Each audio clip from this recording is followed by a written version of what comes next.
For me, storytelling has always been the way to reach the heart. The stories that you can tell around the images, along with the images, make something very, very powerful.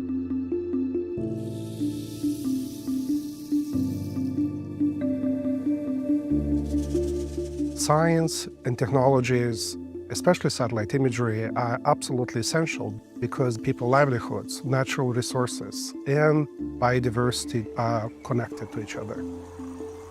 Satellite imagery are our eyes in the sky, providing those insights and up-to-date information.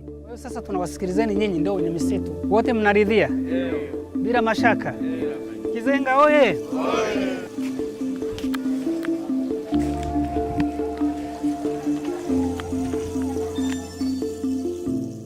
Going around the villages at the beginning of our Tukari program, helping the villagers understand the importance of conservation and what the deforestation was actually doing to harm them.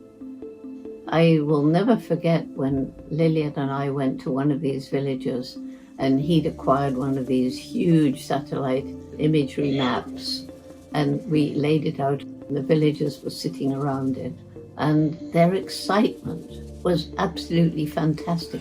And there was one woman saying, "That's the tree where I put my baby when I'm working in the fields." And another man was saying, "No, we can see our sacred sites, this tree and this rock." And I remember one woman, and she said, "Well, I used to do my farming on this hillside," and she pointed to it. And she said, "But then all the trees went away, and there was this terrible landslide which showed on the map you could see where the mud had slid down and there was no vegetation left on either side." So she said, "Now I understand.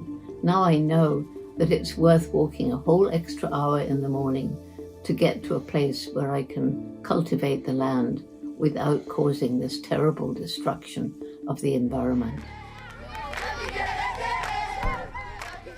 Takale gives me hope. The way it gives me hope is it is changing lives. And it is also empowering the local voices. You find there are people, they call themselves like forest guardians, friends of forest. There are people who are becoming, tree planting groups. More than 80% of biodiversity are in the hands of indigenous people and local communities across the world. In Africa, on average, more than 65% land tenure is in the hands of local communities. So if we want to achieve conservation impact and address the climate change, we have to work with local communities and not only engage them, but empowers them to own and drive decision-making in their landscapes. Well, the Kari approach began when I flew over the Gombe area. I flew over an area which in 1960 was part of the equatorial forest belt that stretched right across equatorial Africa to the west coast.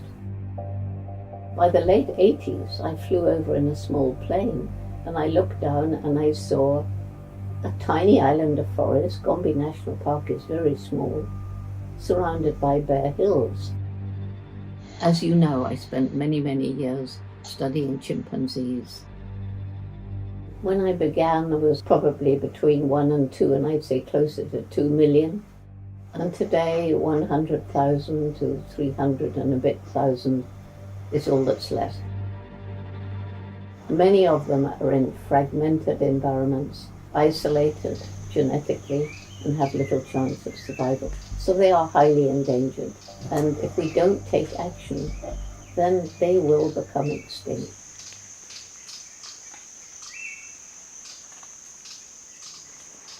The NASA satellite data helped us understand what does it mean to be a chimp.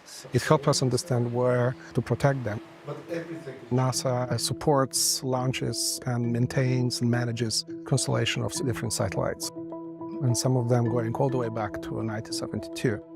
By providing this data to the conservation community, it helps us continuously monitor the chimpanzee habitats. The chimpanzee habitat suitability model, developed with support from NASA and University of Maryland, includes more than a dozen variables directly extracted from Landsat satellite imagery. It includes NDVI, it includes percent tree canopy cover, it includes tree heights. Using conservation standards approach and dashboards, we take these models and turn them into habitat health indicators, into actionable information people on the ground can actually work with. And the conditions of the forest can change quite rapidly due to illegal logging, mining, or any other threats. So this information is updated in near real time, so that conservation decision makers can see the individual threats affecting chimpanzee habitats from village to national scales and across the entire chimpanzee range in Africa. And this NASA data helps identify areas under threat of illegal logging or fire damage where local managers could be deployed to mitigate the threat. In addition, mobile apps enable community members to become involved in not just tracking changes in the habitat, but to be active in enforcing the protection of the village forest reserves from degradation.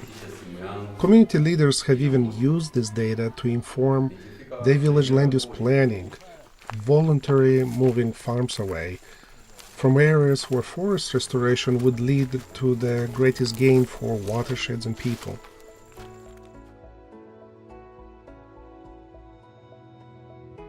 It works both ways. Sometimes you show a lush forest and then you show how a few years later it's devastated. There's just a few burnt stumps. But on the other hand, there are other images which show you a devastated landscape, and then 5 years later, trees coming back, regeneration, new hope, new life.